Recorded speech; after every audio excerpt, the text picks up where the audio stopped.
இந்த வாழ்க்கை ரொம்ப சோதனைக்குள்ள, சிரமத்துக்குள்ள, அல்லது அல்லாஹ் இன்பங்களை கொண்டும் சிரமங்களை கொண்டும் கஷ்டங்களை கொண்டும் மாறி மாறி அல்லாஹ் சோதிக்கக்கூடிய ஒரு சிரமமான உலகம்தான் இது. அல்லாஹ் இன்பத்தை கொடுத்தாலும் அது ஒரு சோதனை தான், அல்லாஹ் கஷ்டத்தை கொடுத்தாலும் அது ஒரு சோதனை தான். ஆனால் இந்த வாழ்க்கையில் ஒரு முஃமின் அல்லாஹ்விடத்தில் எதிர்பார்க்கக்கூடிய மிக முக்கியமான ஒரு அம்சம் அல்லாஹ்வுடைய பாதுகாப்பு. அல்லாஹ்வுடைய பாதுகாப்பு. அல்லாஹ்வுடைய பாதுகாப்பு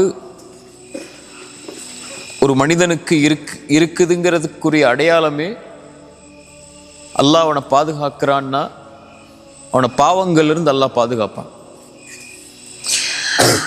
அல்லாஹ் ஒரு மனிதனை பாவம் செய்ய விடாம தடுக்கிறான்னாலே அவன் அல்லாஹ்வுடைய பாதுகாப்புல இருக்கிறான்னு அர்த்தம். ஒரு மனிதன் பாவம் செய்ய ஆரம்பிக்கிறான்னா அவன் அல்லாஹ்வுடைய பாதுகாப்பை விட்டு விலகுறான்னு அர்த்தம். புரியுதா நான் சொல்றது? ஒரு மனிதன் அல்லாஹ் பாதுகாக்கிறான்னா அவன் பாவம் செய்ய விடாம அல்லாஹ் பாதுகாக்கிறது தான் அல்லாஹ்வுடைய பாதுகாப்புடைய அடித்தளமே. அல்லாஹ்வுடைய பாதுகாப்பை விட்டு ஒரு மனிதன் விலகுறான்னா அவன் பாவத்தை செய்ய ஆரம்பிக்கிறான்னு அர்த்தம். உஹதுடைய களம், அல்லாஹ்வுடைய பாதுகாப்பு இறங்கிக்கிட்டே இருக்கு. மலக்குகள் அல்லாஹ்வுடைய தூதரோடும் ரசூலோடும் சேர்ந்து போர் செஞ்சுக்கிட்டே இருக்கிறாங்க. அல்லாஹ்வுடைய பாதுகாப்பு இருக்கு.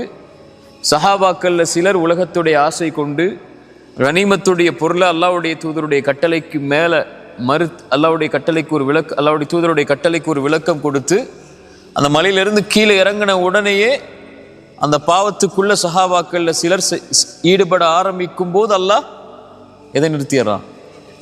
அல்லாஹ்வுடைய உதவியை விட அந்த போர்க்களத்தில் தேவையானது அல்லாஹ்வுடைய பாதுகாப்பு. எதிரிகள்ட்ட இருந்து அல்லாஹ் பாதுகாக்கணும்ல, அப்பதான் உதவி கிடைக்கும். இப்ப அல்லாஹ் அந்த பாதுகாப்பை நிறுத்திடுறான். எதனால? சஹாபாக்களுடைய சிலருடைய செயல்பாடின் காரணமா. இதான் அடித்தளம். அல்லாஹ் ஒரு மனிதனை பாதுகாக்கிறான்னா அவனை பாவத்திலிருந்து அல்லாஹ் பாதுகாப்பான். அல்லாஹ் ஒரு மனிதனை பாதுகாக்கிறதுல இருந்து அல்லாஹ் விலகணும்னா அந்த மனிதன் பாவத்தை செய்ய தயாராகும்.